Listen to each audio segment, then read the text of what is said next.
Welcome to today's video, where we will explore a shocking event in American history. A racist cop mistakenly arrests a black Secret Service agent. And what happens next is nothing short of unbelievable. This story is not just about an unusual incident, but also a stark reminder of racial discrimination within law enforcement. When everything reaches a boiling point, who will stand up for the truth and justice? Let's dive into it. It's a calm Wednesday morning when Neek Williams, a highly trained and respected agent of the United States Secret Service, finds herself driving through a quiet suburban neighborhood. The Nicker, who has earned a stellar reputation for her work in cybersecurity and national security, is en route to an important meeting regarding a new case that threatens to destabilize the country's critical infrastructure. Despite her status as an agent today, she's traveling undercover in an unmarked vehicle, a sleek new black sub that belongs to a colleague. The car's registration isn't in her name, and NAA is dressed casually with no outward signs of her high-ranking position. The sun beams down on the well-manicured streets as Na navigates through a series of intersections, her mind preoccupied with the details of her case. Her keen instincts, honed through years of intense training and fieldwork, tell her that something might feel off, but she brushes it aside. After all, it's a normal day, or so she believes as she pulls up to a red light. Waiting for the signal to turn green, two police officers sitting in a patrol car on the opposite side of the intersection notice her vehicle. Officers Blake and Hansen, both in their late 30s, have been working together for years. Blake in particular has always been more suspicious and aggressive, often operating with unspoken racial biases that manifest in his daily interactions. Hansen, while less confrontational, tends to follow Blake's lead, preferring to avoid unnecessary conflict with his partner. They have their routine down. Blake drives and Hansen usually handles the initial contact. Today, however, Blake's eyes are drawn to Nika's SUV. It's an expensive-looking vehicle in an area where such cars are uncommon. A quick scan of the license plate reveals that the car is registered to a different name, and Blake's interest is piqued. Without thinking twice, he decides to make a traffic stop, convinced that something is off. Perhaps it's stolen, perhaps the driver is involved in something illegal. His mind races with assumptions, none of which have any basis.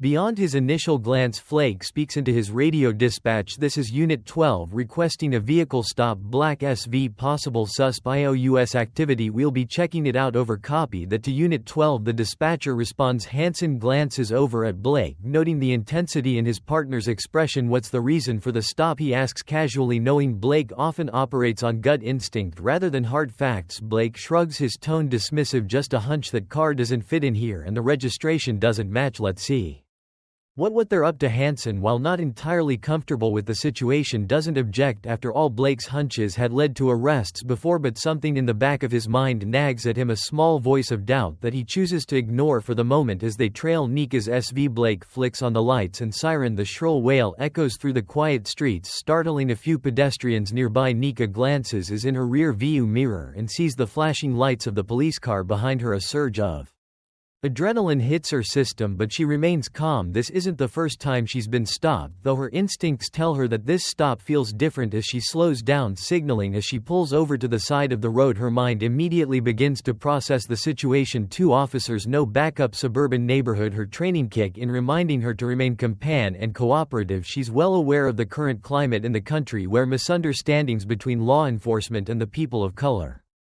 often out of control. Still, Nika is no ordinary citizen. She's a federal agent trained to handle high-pressure situations, even when they feel wrong. As her vehicle comes to a stop, she carefully reaches into her bag to retrieve her identification, but she knows the drill. Stay calm, follow instructions, and above all, don't make any sudden movements. She's dealt with countless high-tension moments, but today there's a pit in her stomach she can't quite shake. Officer Blake exits the patrol car, first his hand resting on his holster as he approaches Nika's sub. Hansen follows close behind, his demeanor more relaxed but still alert. Blake's eyes arrow as he observes Nika through the tinted window, his suspicions intensifying. He taps on the window with more force than necessary, signaling for her to roll it down. G obliges, rolling down the window and looking up at the officers with a composed expression. Good morning, officers. Is there a problem, she asks, her voice steady. Blake's eyes flicker with distrust as he takes in her appearance. To him, she doesn't look like someone who should be driving high-end SV. His unspoken biases color his perception of the situation before she's even said more than a few words. License and registration, Blake demands, his tone sharp and devoid of any pleasantries. There's an edge to his voice that immediately puts Nika on guard. She nods, handing over her driver's license. This is a government vehicle registered to the U.S. Secret Service. I'm an agent, I can show you my credentials.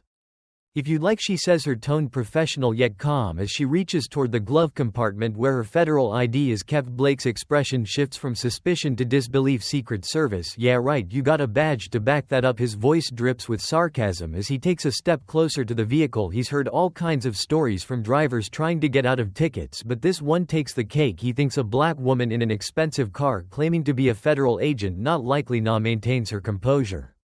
Though inwardly her frustration builds. She's been in situations like this before, but the underlying hostility in Blake's tone tells her that this could escalate quickly if not handled delicately. I have my credentials in the glove compartment, officer, if you'll allow me to reach for them, she responds carefully, her eyes watching both officers' movements. Handsome, standing a few feet behind Blake, shifts uncomfortably. He's seen this type of situation escalate before, and something about Nika's demeanor makes question Blake's aggressive approach, but years of partnership have taught him not to interfere unless absolutely necessary. Blake, however, isn't interested in listening. His mind is already made up. Stay in the car, he snaps, cutting her off before she can explain further. Step out of the vehicle now. Gar hesitates for a brief moment, her instincts screaming at her that this is not going the way it should. She's a federal agent on official business, but none of that seems to matter right now. Slowly she unbuckles her seat bolt and steps out of the vehicle, keeping her hands visible at all times. Blake moves in closer, eyeing her with thinly veiled contempt. Let's see what you've got in there, he mutters, nodding toward the vehicle as Ma steps aside. Blake pushes past her, leaning into the car to inspect the interior. His eyes fall on a sleek encrypted tablet sitting on the passenger seat, a piece of highly sensitive government equipment used for her work in cybersecurity. He picks it up, turning it over in his hands with a sneer. What's this, some kind of hacking device? Blake asks, his voice dripping with accusation. Na takes a deep breath, keeping her voice calm despite the growing tension. It's a work device, I'm authorized to carry it. But Blake isn't listening. He's already convinced himself that Na is involved in something nefarious, and nothing she says will change his mind. Turn around, he orders, his hand going to his cuffs. You're under arrest. Nika's heart pounds in her chest, but she doesn't resist. She's been trained for this, but even training can't prepare her for the humiliation and injustice of being wrongfully detained. As the cold metal of the handcuff snaps around her wrists, she glances over at Hansen, who remains silent, his face etched with uncertainty. In that moment, Na realizes that this situation is far from over and the worst is yet to come. Gu stands on the side of the road, the handcuffs tied around her wrists as Officer Blake looms over her. The air feels tense, thick with unspoken hostility. Her mind races, calculating the best course of action. But her years of training tell her that resisting now would only make things worse. If she needs to keep her composure, even as she feels the weight of Blake's accusations pressing down on her. She's dealt with difficult situations before, but this is different. This feels personal. Blake turns back to her, holding up the encrypted tablet he found in the SA, smug look plastered on his face. What is this, huh? Some kind of hacking device planning to steal some data, or maybe you've already done it. Na, her expression still calm, meets his gaze. Officer, that's a government-issued device. I'm a federal agent, as I've already explained. If you allow me to access my ID in the glove compartment, I can show you my credentials. Blake's eyes narrow, his expression one of disbelief mixed with disdain. He doesn't believe her, not one word. To him, she's just another person trying to talk her way out of trouble, and the fact that she's black, driving an expensive car, and claims to be a Secret Service agent only fuels his already deeply ingrained prejudices. Sure, Blake says, dragging the word out sarcastically. A Secret Service agent, huh? That's rich. You must think I'm stupid. He gestures for Hansen, who has been standing quietly by to keep an eye on Nika while he continues to rummage through the vehicle. Officer Hansen, who up until this point has been passive, shifts uncomfortably. He's not as sure as Blake that this is the right course of action. Nika's calm professional demeanor doesn't match the profile of someone involved in criminal activity, and then there's the fact that she's been nothing but cooperative. Still, Hansen stays silent, not wanting to go against his partner, though a flicker of doubt begins to GW at him. Gaka consents Hansen's hesitation and decides to address him directly. Officer Hansen, she says, her voice firm but respectful, I understand your partner's concerns, but if you give me the chance to access my ID, this can all be cleared up quickly. You're making a mistake here. And shifts awkwardly but doesn't respond. Blake, overhearing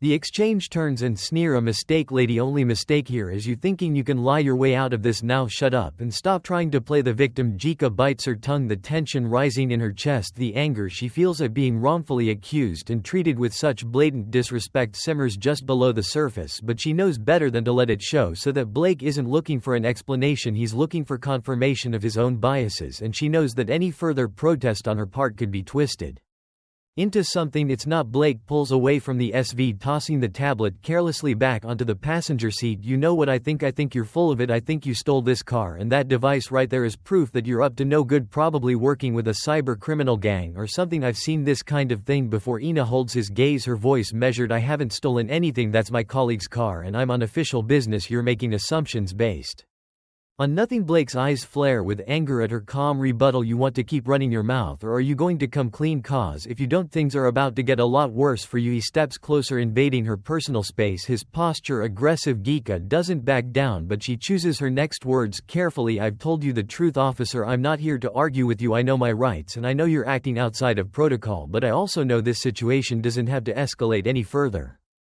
Blake scoffs, shaking his head. You know your rights, well, good for you, but around here I call the shots, not you, so you're going to listen to what I say, and right now I say you're under arrest, so we'll see what the station thinks about your little story. Before Na can respond, Blake moves swiftly, grabbing her by the arm and leading her toward the patrol car. Handsome watches from the side, his discomfort growing by the second, but still he says nothing. His silence weighs heavily on him, but he rationalizes it by telling himself that Blake is the senior officer and that he should trust his judgment. Yet something about the way Blake is handling this feels wrong, very wrong. As Blake roughly places Na into the back seat of the patrol car, she continues to maintain her composure, but internally she's bracing herself for what's to come. She knows this isn't just about her being in the wrong place at the wrong time, it's about Blake's assumptions, his biases, and his willingness to ignore the facts because they don't fit the narrative he's already built in his head. Once Nicker is secured in the back of the car, Blake returns to Hanson. We'll run her through the system at the station, see if any warrants pop up. If she's clean, we'll book her for resisting arrest and make sure she knows not to try this stunt again. But something tells me she's not clean. Hanson nods, though the pit in his stomach grows. What if she is who she says she is? He ventures his voice low. What if she really is an agent? Blake shoots him a withering look. An agent? Don't be naive. You really believe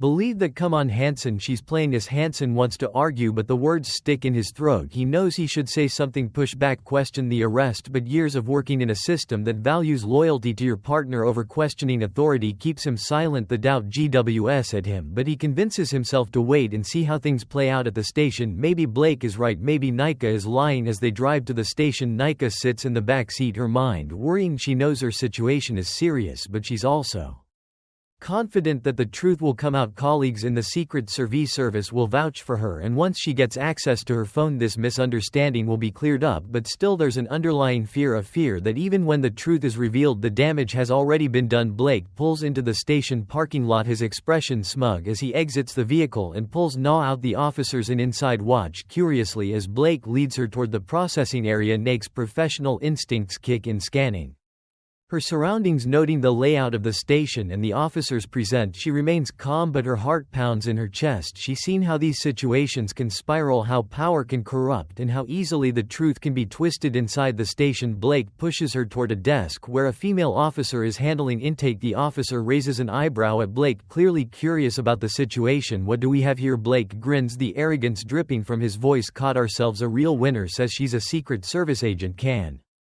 you believe that? Probably involved in some kind of cyber crime. Found an encrypted device in her car. I'm thinking we've got a hacker on our hands. The female officer looks Nico over, her expression neutral, though her eyes flicker with a hint of suspicion. Is that right? She says, her tone flat as she looks at Na. Nika meets her gaze, still composed. I am a Secret Service agent. I have credentials in the vehicle, but your officers refuse to let me show them. The female officer glances at Blake, who just shakes his head dismissively.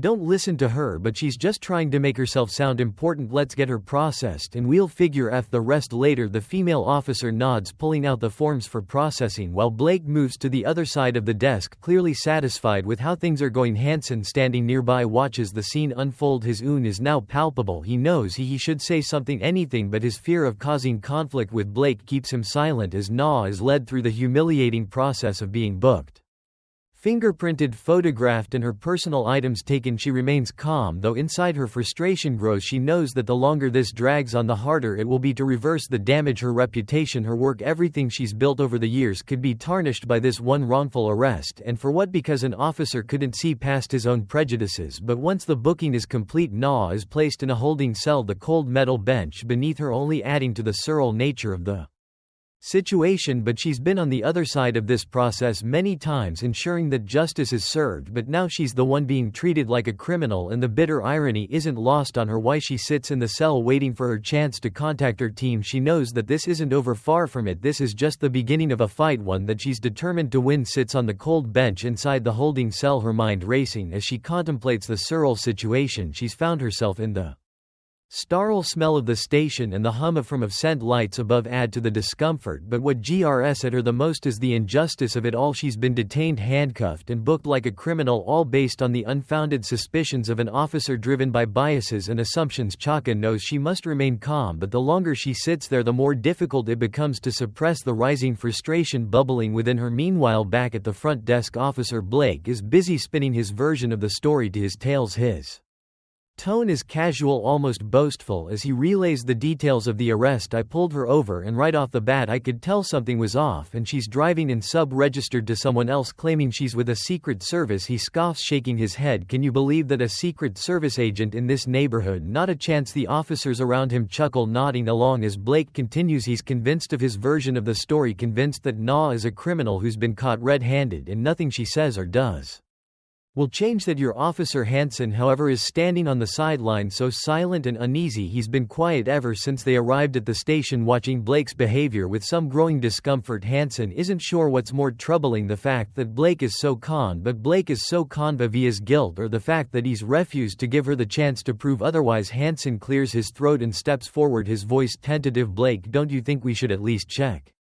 her credentials? I mean, what if she's telling the truth? If she really is with the Secret Service, this could turn into a serious problem for us. Flake turns to him, a smirk tugging at the corners of his mouth. Come on, Hansen, you really believe that she's just trying to get out of trouble? I've seen it 1,000 times before. Two will say anything when they're backed into a corner. He leans in closer, his voice lowering. Besides, even if she is telling the truth, she was acting suspicious, and we found that encrypted tablet. It can't. For questioning him, Hansen hesitated, glancing toward the holding area where Na is being kept. His instincts are screaming at him that something is wrong, that Blake is pushing this too far, but he can't bring himself to argue. Blake is his partner, and going against him could have consequences for both of them, so Hansen bites his tongue and nods, though the doubt lingers. Blake, feeling bolstered by Hansen's silence, continues his T8. We're going to take a closer look at that tablet she was carrying. I bet there's something on there, maybe stolen data, or worse, she's probably part of some hacking ring trying to pull off a cyber attack. That's why she's so desperate to convince us she's legit. But without another word, Blake strides off toward the evidence room where the encrypted tablet has been placed for further investigation. As he walks, his mind races with the possibilities of what could be on the device. He's already convinced himself that this is no ordinary traffic stop,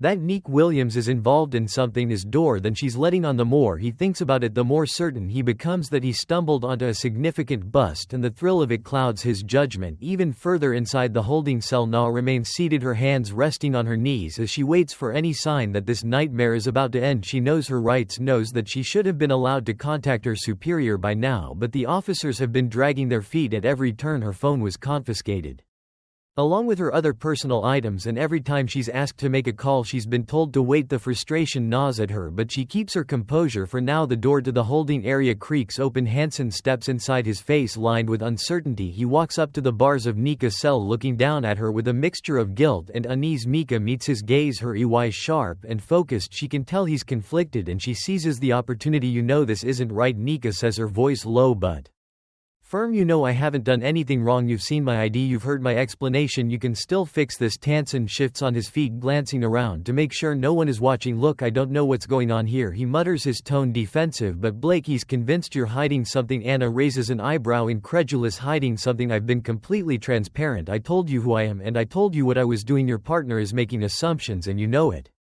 Hansen looks away, guilt flickering in his eyes. It's not that simple. Blake thinks there's something on that tablet, and until we can prove otherwise, we have to hold you for questioning. Nick's patience snaps. She stands up, looking closer to the bars as she locks eyes with Hansen. You know as well as I do that there's nothing illegal on that tablet. It's a government-issued device. You have no grounds to detain me, and the longer you let this go on, the worse it's going to get for both of you. Hansen takes a step back, uncomfortable with the intensity in her gaze. Look, I'm just following protocol, he says weakly, though even he doesn't believe his own words. I'll talk to Blake, see if we can speed things up. Jaw watches as Hansen hurries out of the holding area, the weight of his indecision clear in every step he takes. She knows she's gotten to him, planted a seed of doubt, but she also knows it may not be enough. Blake is the one driving this, and until someone higher up intervenes, she's stuck for a While in the evidence room, Blake has his hands on the encrypted tablet, turning it over as if expecting it to reveal its secrets at any moment. He's already contacted the department's IT team requesting that they take a closer look at the device, but the process is slow and Blake's impatience grows by the minute. His mind is racing with possibilities: data theft, hacking, cyber terrorism, and each new theory only feeds his determination to uncover something incriminating. A few minutes later, the technician arrives, a middle-aged man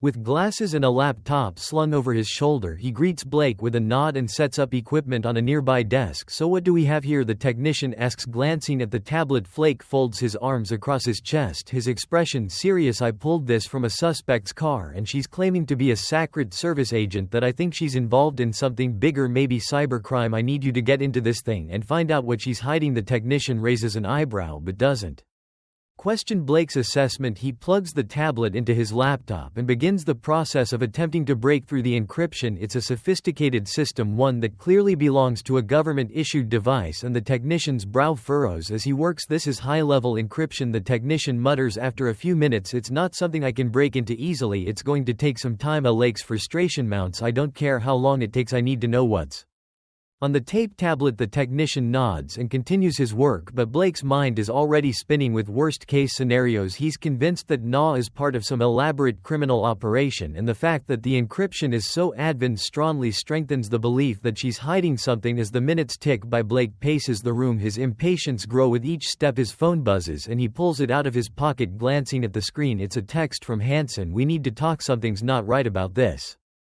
Blake frowns, irritation flashing across his face. He quickly types out a response. Not now, stay with the suspect, I'm handing it back. In the holding cell, Nika is starting to feel the weight of the situation. She knows the longer this drags on, the more difficult it will be to reverse the damage. Every minute she spends locked up is another minute the Blake has to build a case against her, a case based on nothing but his own prejudices and assumptions. Her thoughts are interrupted by the sound of the hold area door opening again. This time it's the female officer from earlier, the one who processed her. The officer approaches the C with a clipboard in hand, her expression unreadable. Will S right? The officer says, glancing at the clipboard. The Nika nods, standing up and facing the officer. That's right, and I'd like to speak to someone in charge. This is a wrongful detention and I've been denied access to my legal rights. The officer's eyes flicker with something, maybe recognition, maybe sympathy, but she keeps her tone neutral. Just here to ask a few questions, she says. Standard procedure. Kerr raises an eyebrow, skeptical. Standard procedure? I've been here for hours and I've yet to speak to anyone who's willing to listen to me. The officer shifts her weight, clearly uncomfortable with the situation. Look, I don't know the full story here, I'm just doing my job. If you cooperate, we can get this sorted out sooner. Anika takes a deep breath, knowing that this officer isn't the one in control, but hoping that she might at least be a way to escalate the issue. Fine, what do you need to know? The officer pulls out a pen, ready to jot down notes. What were you doing in that neighborhood today? And I was on my way to a meeting. Nika replies calmly, I work in cybersecurity for the Secret Service. I was on official business. The officer jots down her response, her expression neutral. And the vehicle, you said it wasn't registered in your name? NC nods. Correct, it belongs to a colleague. I borrowed it for the day. The officer scribbles another note. And the device we found in the car, the encrypted tablet. Can you explain that? Nika's frustration flares again, but she keeps her voice steady. It's a government-issued device. It's part of my job. There's nothing suspicious about it, and I have clearance to carry it. The officer hesitates, glancing down at her notes. And you're saying you have credentials to prove you're with the Secret Service? Yes, Na says, her patience wearing thin, but your officers refuse to let me show them. My ID is in the glove compartment of the vehicle. The officer nods, slowly processing the information. Okay, I'll pass this along to my superiors, but for now you'll have to wait. G. Walker watches as the officer turns and walks out of the holding area, leaving her alone once again. The frustration and anger inside her are building, but she knows she can't show. Not yet. In the evidence room, the technician is still working on cracking the encryption on the set. Blake looms over him, his impatience palpable. How much longer? He demands. The technician sigh, wiping sweat from his brow. This is going To take hours if not longer. It's high-level encryption, government grade. If this really is a Secret Service device, we might not be able to get in at all without the proper clearance. Blake's expression darkens, but before he can respond his phone buzzes again. This time it's a call from the front desk. He picks up, his voice sharp. Blake here, Officer Blake, we've got a problem. The voice on the other wire there says there's someone from the Secret Service hereby. They're asking about the suspect you brought in. Blake's stomach drops but quickly masks his reaction. I'll handle it, he says, hanging up the phone and marching out of the room, his mind racing as Blake walks toward the front desk. His confidence begins to waver. He spent the entire day convinced that Nico was lying, but now that the Surface Eyes is involved, he's starting to realize just how deep a hole he might have dug for himself. Officer Blake's footsteps echo through the corridors of the police station as he makes his way to the front door desk, his face a mask of forced calm though his mind is racing. The news that someone from the Secret Service has arrived shakes his confidence, but he's not ready to admit defeat yet. After all, in his mind, Nick Williams could still be lying, could still be part of some elaborate scheme, but there's a small creeping doubt that's starting to take root, one that he can't quite ignore. But when Blake reaches the front desk, spots a tall, well-dressed man standing near the counter. The man exudes authority, his posture straight, his expression unreadable, his dark suit, crisp white shirt, and carefully placed lapel pin, the unmistakable emblem of the U.S. Secret Service, mark him as someone important. Blake swallows hard but approaches with the same bluster he's used all day to assert control over the situation. Officer Blake, he introduces himself, extending a hand, though it feels like a formality now. I'm the one who brought in the suspect. What's the issue? The Secret Service agent who introduces himself as Special Agent Tyler Briggs eyes Blake's outstretched hand for a moment before shaking it. His grip is firm, but the tension in the air is palpable. The issue, Officer Blake, is that you've detained one of our own. Briggs says, his voice calm but edged with steel. Agent Nick Williams is a highly respected member of our cybersecurity team, and we've been alerted to her unauthorized detainment. Blake's heart skips a beat, but his face remains neutral. I understand your concern, Agent Briggs, but I had reason to believe the suspect was involved in illegal activity. She was driving a car not registered in her name, and we found an encrypted device in her possession. It raised red flags. Pix's expression doesn't change. If anything, he looks more irritated than before. Agent Williams was on official business. The car was borrowed from a colleague, and that encrypted device you're referring to is government property, a standard issue for an agent in her role. Blake opens his mouth to respond, but Briggs holds up a hand, cutting him off. I've already spoken to your superiors. Agent Williams is to be released immediately, and all charges against her will be dropped. We'll be taking her into our custody. For a brief moment, Blake feels the floor shift beneath him. He's made a terrible mistake, and now with the full weight of the Secret Service bearing down on him, he realizes just how badly on, but his pride and years of operating under his own flawed assumptions won't let him back down so easily. With all due respect, Agent Briggs, Blake says, his tone still offensive, we're still investigating this matter. We found what we believe to be suspicious materials in her possession. Until we can fully confirm her story. Briggs' gaze hardens, his patience clearly wearing thin. This is not a negotiation, Officer Blake. You've detained an innocent federal agent on false pretenses, and now you're facing the consequences of your actions. And if you continue to obstruct her release, we'll be forced to escalate this matter further, and I can assure you that's not a road you want to go down. Blake clenches his jaw, his thoughts swirling in a mix of frustration and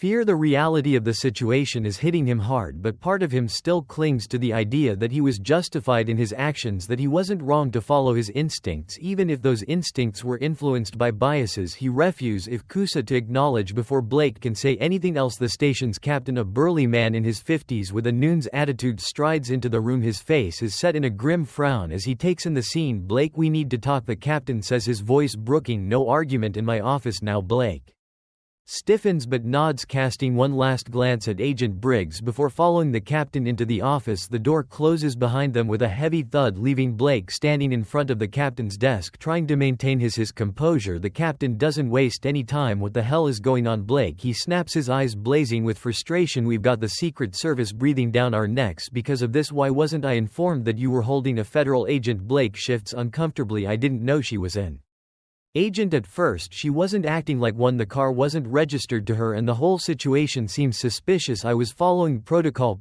The captain interrupts, incredulous. Detaining a Secret Service agent based on a hunch is not protocol, Blake. You've crossed the Easter line, and now you've put this department in a very dangerous position. Blake bristles at the accusation. With all due respect, sir, I believe I was right to be cautious. She had an encrypted device in the car. The captain Holds up a hand to stop him. Enough. This isn't about what you believed, this is about what you did. You should have handled this differently. The moment you realized who she was. Now we're in damage control mode. Agent Williams is being released and you're going to personally escort her out of here and apologize. Blake's stomach drops at the thought. Apologize to her. His pride flares up, but he knows there's no room to argue. It's already in deep enough trouble as it is. Yeah, yes sir, Blake mutters through gritted teeth, his face burning with humiliation. The captain stares him down for a long moment, clearly disappointed. I expect better judgment from you, Blake. This is going on your record and there will be consequences. Now go fix this before it gets worse. Blake nods stiffly and exits the office, feeling a mix of anger and shame as he makes his way back to the holding area. His mind races with conference F and emotions. Part of him wants to stand his ground, to argue that he was right all along, but deep down he knows he's lost control of the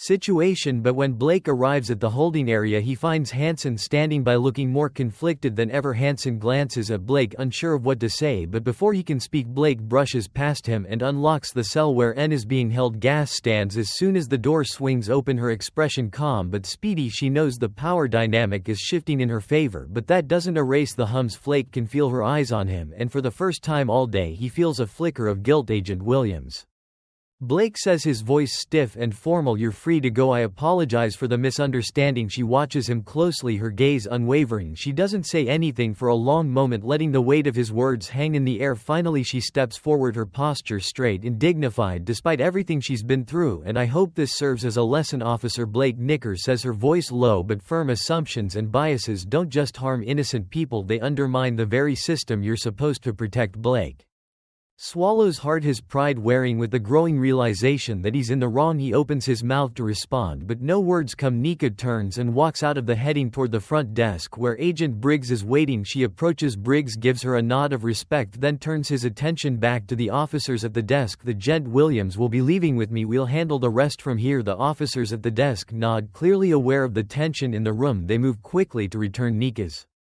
belongings, including the encrypted tablet that had caused so much trouble. Na takes it without a word, her mind already moving past the ordeal and on to the next steps. This isn't over, not by a long shot. As Ma and Briggs exit the station, the cool air outside FF could relief after the claustrophobic tension of the police station. Who Briggs walks alongside her, his expression serious but supportive. You handled that well, Nika, he says after a moment. I know it wasn't easy, but you kept your composure. That's what matters. Gika nods. Though her mind is still processing everything that's happened. It shouldn't have come to this, she says, a voice tight. He had no reason to detain me, and yet here we are. How many others go through this without the resources or the status to fight back? Briggs sigh, his expression grim. Too many, but we'll make sure this doesn't get swept under the rug. Blake and the department will face consequences for this. Nika's gaze hardened. It's not just about consequences, it's about the bigger picture. This isn't just one bad cop making a mistake, it's a system that allows this kind of behavior to continue. Briggs nods in agreement, though there's a weariness in his eyes. I know, and we'll keep fighting it, but right now we need to get you back to HQ. The higher-ups want a full report on what happened. As they walk toward the black SV parked at the curb, Na can't help but glance back at the police station, the weight of the day's events settling on her shoulders. She knows that this is just the beginning of a much larger battle, one that goes far beyond her own experience, but for now she's content with one small victory. She's free, and she's not done fighting. As the car pulls away from the station, Na stares out the window, her thoughts racing. There's still so much to be done, and she's already planning her next move. The truth is, the system may be broken, but Na Williams is far from broken, and that's what makes her dangerous to those who seize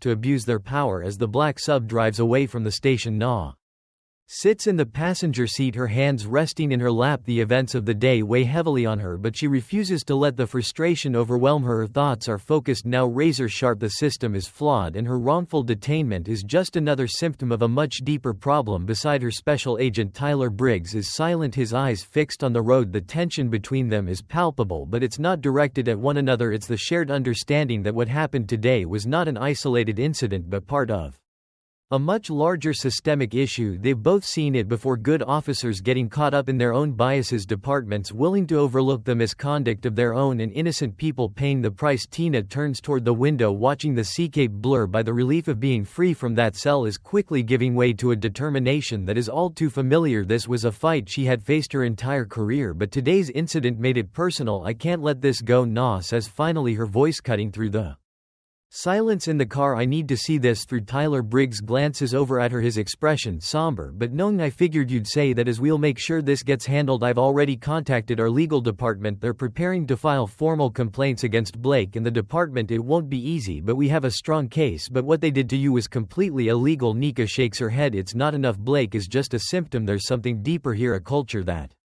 allows these kinds of abuses to happen. It's not just about him, it's about the department, the training, the way these officers think they can get away with this kind of behavior. They don't just need to be punished, the system needs to change. Big Riggs exhales slowly, his grip tightening on the steering wheel. You're not wrong, but you know how these things go. If it's a long uphill battle, and it takes more than just one case to change a system like that. Ninja tightens. I know, but this time I'm not backing down. I want full accountability, not just for Blake but for the entire department. I need to understand that they can't just sweep this under the rug. Not this time. Briggs nods, though there's a hint of concern in his eyes. He's known Nika for years, well, worked with her on countless cases, and he knows how relentless she can be when something needs to be done. But he also knows that going up against a system like this can take a toll, not just professionally but personally. He'll back you up, Ner, he says, his voice steady, but just be careful.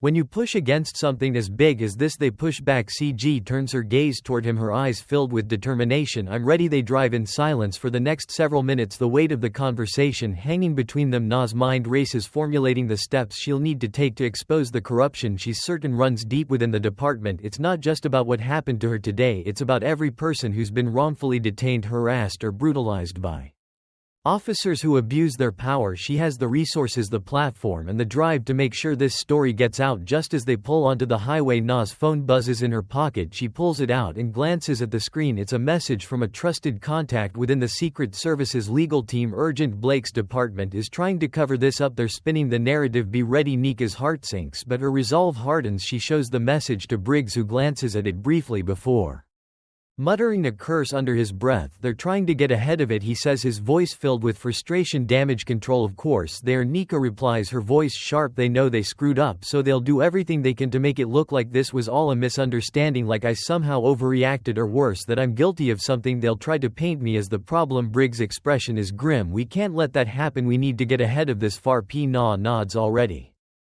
thinking several steps ahead. I'll get in touch with our media relations team. We need to go public with this before they have a chance to spin it. The truth needs to come out, and it needs to come out now. P.S. reaches into his pocket, pulling out his phone. I'll coordinate with our team, but he need to get our story straight, make sure the facts are out there before they can muddy the waters. As Briggs styles, Na begins tie in furiously on her own phone, reaching out to contacts she's made over the years in the media. She knows that if they can control the narrative, they'll have a chance to expose the truth before the department has a chance to bury it. But just as she's about to hit send on a message, her phone buzzes again. This time it's a call from an unknown number. Na hesitates for a moment, then answers. DeWilliams, she says, her voice sharp. Nika, it's Hansen. The sound of Officer Hansen's voice takes her by surprise. She hadn't expected to hear from him again, especially not so soon after her release. There's a pause on the other end of the line, and Nika can hear the anxiety in his breath. Hansen. Nika says, her tone cautious. What do you want? I need to talk to you. Hansen stammers, his voice low and hurried. Something's going on at the station. Blake's been pulling some strings. They're trying to frame you. Kika's heart skips a beat and she glances at Briggs, who is still on his call. What do you mean they're trying to frame me? Hansen's voice is shaky, but he pushes forward. I don't know the full details, but Blake's working with the department's internal affairs unit. They're going to claim that the tablet we confiscated from you had classified information on it, information you weren't authorized to have, so they're going to say you were involved in some kind of illegal surveillance operation. I overheard them talking about it after you left. Kika's blood runs cold, but she keeps her voice steady. Are you telling me they're fabricating evidence against me? Yes, Hson says, his voice filled with desperation. Blake's trying to cover his tracks and he's pulling the department in with him, and they're going to try to make it look like you were involved in something illegal, and they've already started drafting the report. Nika's grip tightens on her phone. Why are you telling me this? Why now? Hansen's pause is telling. Because I know this isn't right. I didn't stop it when I should have. I let it happen, but I can't let them ruin your life for something you didn't do. Nick is silent for a moment, her mind racing. Son's confession is both a lifeline and a ticking time bomb. If what he's saying is true, then the department is moving quickly to not only bury the truth but to destroy her reputation in the process, and if they succeed, her career, everything she's worked for, will be over, and I need proof. Hansen. Nika says finally, her voice cold and precise, if you're telling the truth, I need something concrete, a recording, documents, anything that shows they're fabricating this. Hansen hesitates, but then his voice steadies. I'll get it to you, but you have to move fast. There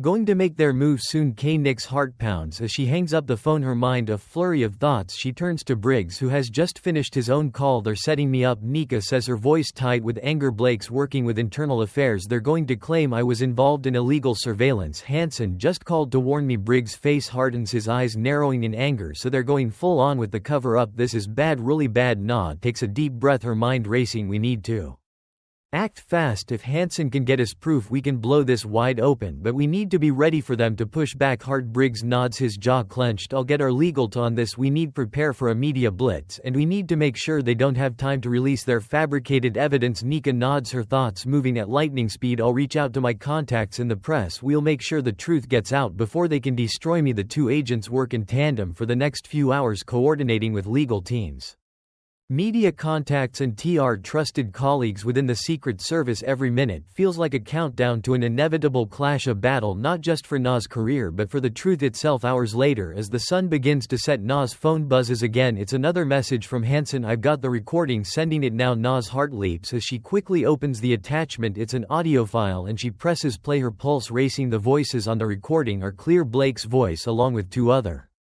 officers offers discussing the plan to frame Nika. They're talking about planting false evidence, manipulating the encrypted tablets data, and coordinating with internal affairs to create a narrative that will make it look like Nick was engaged in illegal activity. Nika's blood boils as she listens, but her mind is focused. This is the proof she needed. The recording is undeniable, a damning indictment of Blake and the entire department's corrupt actions without missing a beat. NACA forwards the recording to Briggs along with a message. We have them. Briggs calls her immediately. This is it. Nah, this is exactly what we needed. I'm sending this to our legal temp now. They'll go public with it within the K. Breathes a eye of relief, but it's laced with exhaustion. The battle isn't over yet, but for the first time all day she feels like she has the upper hand as the S continues down the road. Na stares out at the darkening sky, her mind still racing. The department tried to destroy her, but now with Hansen's help she has the weapon she needs to expose the truth, and she won't stop until justice is served, not just for herself but for everyone who's ever been wronged by the very people sworn to protect them. Tomorrow the world will know the truth. EA's pulse quickens as she and Agent Briggs sit in the dimly lit conference ref room at Sacred Secret headquarters, surrounded by their legal team and trusted colleagues. The air is tense, filled with the quiet hum of phones buzzing and fingers tapping on keyboards. Everyone is preparing for what's about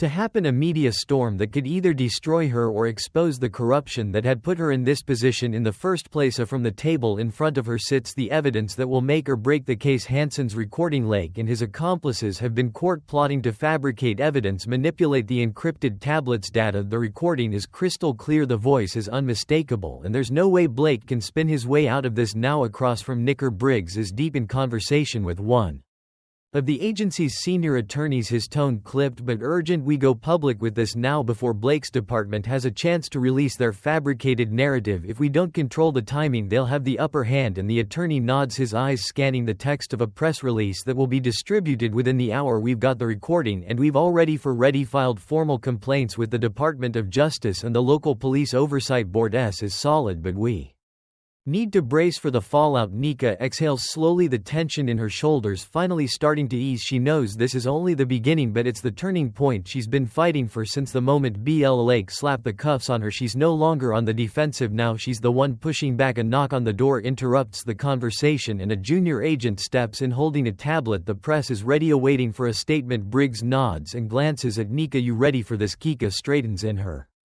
chair, her eyes hardening with resolve. I've been ready since the moment they tried to ruin me. Let's do this. But that the team moves swiftly into action. The press release is sent out to major media outlets, accompanied by the damning audio recording. Within minutes, newsrooms across the country are scrambling to break the storeroom. Sacker service agent wrongfully detained. Cora watches as the headlines flash across the shaw of the screen of the tablet in front of her. The truth is finally out and there's no turning back. Now she knows Blake and his department will be reeling from this, but she also knows they won't go down without a fight. Just as the first wave of news reports hits the airwaves, Nika's phone buzzes. It's a message from an old friend in the media, someone she's worked with before on high-profile cybersecurity cases. This story is blowing up. You need to get ready for the backlash that I'm going to take. This lying down, but be careful. Alpha Den. Nika takes a deep breath, her fingers tightening around the Phone. She knew this moment was coming. Flake and the others wouldn't just roll over, they'd push back hard, and she had to be ready for anything. As if on cue, the conference room door swings open again and the head of the Secret Service's Public Affairs Division enters, her face set in a grim expression. We've just received word from the local police department. They're preparing a response and it's not good. They're denying everything, claiming the recording was doctored. His jaw tightens, the anger simmering just beneath the surface. Of course that's the only play they have left. The public affairs officer nods. They're also pushing the narrative that this was a case of mistaken identity, that Blake didn't know you were an agent until it was Twol Sunate. They're trying to frame it as a miscommunication and claiming you resisted arrest. Kika clenches her fists, the injustice of the situation rekindling her fury. They're doubling down on the lie. Briggs steps forward, his voice calm but authoritative. We anticipated this. It's a desperate move. Our job now is to stay focused on the facts. The recording speaks for itself and we've already initiated legal action. Their response only makes them look more guilty. The legal team nods in agreement, but Na can feel the weight of the moment pressing down on her. This isn't just about clearing her name anymore, it's about exposing the rot at the core of a system that had allowed officers like Blake to operate with impunity for far too long. The stakes are higher than ever. Briggs turns to Na, his gaze steady. We need to stay ahead of them. The press is going to want a statement from you, something personal. If you don't have to do this if you're not ready, but if you speak out now it could make a huge difference. Jay considers his words for a moment, the gravity of the situation sinking in. She's always been a behind-scenes operator, someone who worked quietly but effectively, but this time it's different. The fight has become personal and the only way to truly expose the truth is to step into the post-spotlight herself. I'll do it, Nika says finally, her voice steady with conviction. I'm not letting them get away with this. The team springs into action, setting up a small press conference in one of the building's briefing rooms. Nick is given a few minutes to collect her thoughts, but she doesn't need long. The words have been forming in her mind since the moment Blake tried to ruin her. As she steeps in front of the cameras, the lights are blinding and the hum of reporters' murmurs fills the air. The stakes are high and she knows every word she says will be scrutinized, but she also knows this is her chance to finally be heard. She clears her throat and the room falls silent. My name is Nia Williams, she begins, her voice clear and unwavering. I am an agent with the United States Secret Service, and for the past several hours I have been fighting to clear my name after being wrongfully detained by officers of the local police department. What happened to me was not an isolated incident, it was the result of systemic bias, corruption and a willingness to abuse power. She pauses as letting the words sink in. The officers involved in my detainment, led by Officer Blake, not only violated my rights but they conspired to fabricate evidence and cover up their misconduct. Thanks to the brave actions of a whistleblower within their department, we have obtained proof of their actions and we have made the proof available to the public. Ina's eyes sweep across the room, meeting the gazes of the reporters and cameras that are broadcasting her work dive to millions of viewers. This is not just about me, this is about every person who has been wrongfully detained, harassed or mistreated by law enforcement officers who believe they are above the law. It's about a system that allows these abuses to continue unchecked. But today we are fighting back. And she takes a deep breath, the weight of her words heavy but necessary. I will not stop until there is full accountability for the actions taken against me. Officer Blake and his accomplices will face justice for what they've done, and I will continue to work not just for myself but for every person who has been a victim of this broken system. Na steps back from the podium, her heart pounding in her chest. The room is silent for a moment and then the questions begin to pour in, but Na doesn't hear them. She's already turning to leave, her mind focused on what comes next. She exits the room. Briggs is waiting for her, a proud but concerned look on his face that was powerful. NACA, you're going to make waves with that. Nika nods, though she's still processing everything that's just happened. I just hope it's enough. Biggs places a hand on her shoulder. It will be. We've got the truth on our side and now the whole world knows it. As they walk down the hall together, Na feels a sense of resolve settle over her. The fight isn't over, not by a long shot, but for the first time in days she feels like she has the power to win. The system may be broken, but with the truth now out in the open, the pieces are finally starting to fall into place. The aftermath of Na's press conference is a whirlwind. The story dominates the news cycle for days, with headlines splashed across of major networks. Secret Service agent falsely accused, Evans tampering pleased, corruption exposed, and whistleblower cut. A plow. Raoul's plot to frame federal agent. The public reaction is swift and fierce. There's an outpouring of support for Nika as well as growing outrage directed at Officer Blake and his department. The tides have turned and it's clear that Na's fight is Now the nation's fight inside Secret Service headquarters. Na watches the coverage on a television screen in the hallway surrounded by her colleagues. The weight of what happened hasn't fully lifted from her shoulders, but there's a palpable sense of victory in the air. She had fought back against the system, and one special agent Briggs approaches, his expression one of quiet satisfaction. "You did it, Nika. They can't bury this now." Nika gives a small nod, though her mind is still processing the scale of what's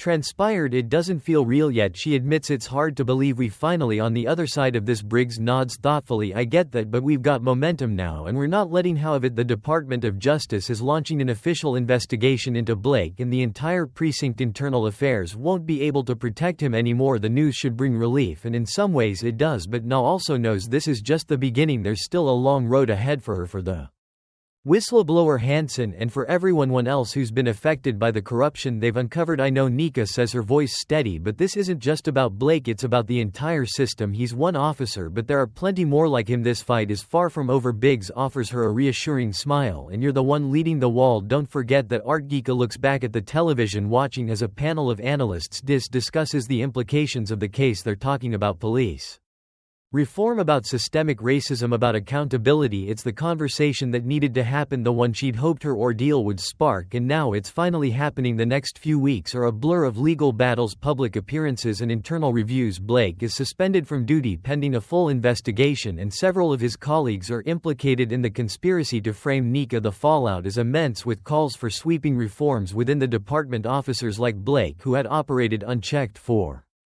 years, are finally being held accountable. Hansen, the whistleblower who risked his career to bring the truth to light, is also facing his own challenges. While his actions were crucial in exposing Blake's corruption, he's met with resistance within his own ranks. Many of his fellow officers see him as a traitor, someone who broke the unspoken code of loyalty among the force, but Hansen stands firm, knowing that what he did was right. With the backing of the Secret Service and public support, he's placed under federal protection, ensuring his safety as the investigation unfolds. One afternoon, Nika receives a call from Hansen. His voice is quieter than she remembers, but there's a hint of relief in it. "Williams," he says, "I just wanted to say thank you for everything. You didn't have to help me after all of this, but you did." Leans back in her chair, glancing out the window at the city below. "You did the right thing, Hansen. You didn't just help me, you helped expose something that could have kept happening, and that took courage." There's a brief pause on the other end. "Yeah, well, I guess I had to make up for standing by for too long. I'm glad it's all coming out now, though. People need to know." They do. Nico agrees, and now they will. As the weeks turn into months, the legal process grins forward. Blake is charged with multiple counts of evidence tampering, false arrest, and conspiracy. His case becomes a flashpoint in the national debate over police reform, with civil rights organizations calling for deeper investigations into law enforcement practices across the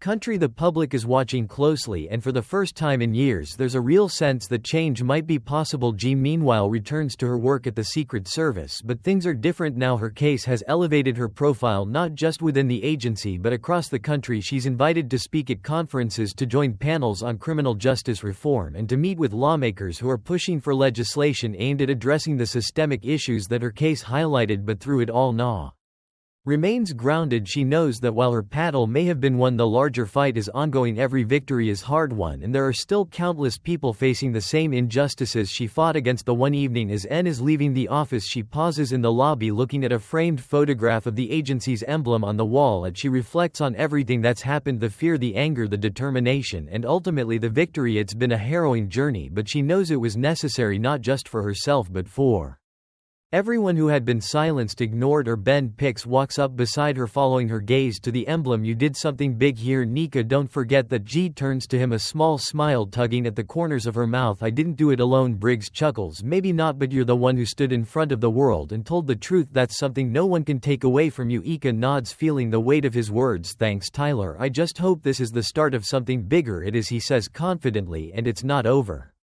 yet, not by a long shot." As Ma steps outside into the cool evening air, she takes a deep breath, letting the crisp breeze wash over her. The world feels a little different now, more hopeful, but still challenging. She knows there will be more battles to come, more obstacles to face. Yep, she also knows that she's ready for them. She walks down the street, her mind already turning to the future. The fight for justice is far from over, but for now she takes solace in the fact that for the first time in a long time the truth has won, and as long as she's Standing, she'll keep fighting for what's right, because in the end that's what this was always about, not just clearing her name but fighting for a world where no one has to go through what she did, and that's a fight worth having. As the night settles in around her, Na walks forward with a sense of purpose. The road ahead is long, but it's one she's ready to face step by step.